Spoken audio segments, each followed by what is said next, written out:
بسم اللہ الرحمن الرحیم۔ نواسۂ رسول امام علی مقام علیہ السلام کی شہادت تاریخ کا ایک اندھوناک سانیہ ہے۔ یہ حقیقت ہے کہ ظلم آخر ظلم ہے اور ظالم دنیا میں ہی عبرت کا نشان بنتا ہے۔ اسی لیے یہ جاننا ضروری ہے کہ وہ لوگ جنہوں نے عرض کربلا میں ظلم و اذیت کی داستان رقم کی، وہ لوگ اپنے انجام کو کس طرح پہنچے۔ مختار بن عبیدہ سقفی نے خون حسین علیہ السلام کا بدلہ لینے کے لیے اعلان عام کر دیا اور کہا کہ مجھے ہر اس شخص کی خبر دی جائے جو ابن سعد کے لشکر میں تھا اور امام علی مقام علیہ السلام کے مقابلے میں آیا، اور اس کا بھی جو ان کے قتل سے خوش ہوا تھا۔ لوگوں کی طرف سے خبریں آنا شروع ہوئیں تو امام حسین علیہ السلام کے قاتلین اپنے انجام کو پہنچنا شروع ہو گئے۔ خولی کی گرفتاری کے لیے مختار نے معاذ بن ہانی اور اپنے محافظ خاص ابو عمر کو چند سپاہیوں کے ساتھ بھیجا۔ خولی وہ بدبخت انسان تھا جس نے سیدنا امام علی مقام علیہ السلام کو قتل کیا اور آپ کے سر انور کو جسم سے جدا کیا تھا۔ خولی کے مکان کا محاصرہ کیا گیا۔ جب اسے معلوم ہوا تو وہ اپنے مکان میں چھپ کر بیٹھ گیا اور بیوی سے کہا تم لا علمی کا ظاہر کر دینا۔ معاذ نے ابو عمر سے کہا تم آواز دو۔ آواز سن کر خولی کی بیوی باہر نکلی۔ انہوں نے پوچھا تمہارا شوہر کہاں ہے؟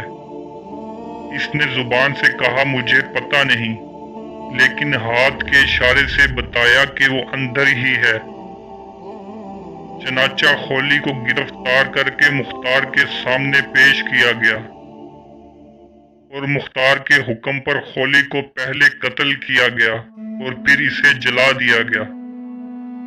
شمر ذی الجوشن جو تیز رفتار گھوڑوں پر سوار ہو کر کوفہ سے باہر نکل گیا تھا، مختار سقفی کے سپاہیوں نے اس کا تعاقب کیا اور شمر پر حملہ آور ہوئے۔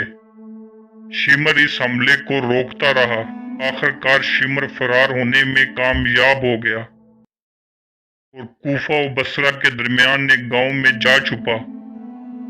مختار سقفی کے سپاہیوں نے شمر کا ٹھکانہ معلوم کیا اور شمر پر رات کی تاریکی میں حملہ کر کے اسے بھی واصل جہنم کر دیا اور شمر کو قتل کرنے کے بعد اس کی لاش کتوں کے آگے ڈال دی گئی۔ ایک دن مختار نے اپنے ایک آدمی کو عمر بن سعد کو بلانے کے لیے بھیجا۔ عمر بن سعد نے اپنے بیٹے حفص کو بھیج دیا۔ مختار سقفی نے اس سے پوچھا تیرا باپ کہاں ہے؟ اس نے کہا کہ گھر میں ہے۔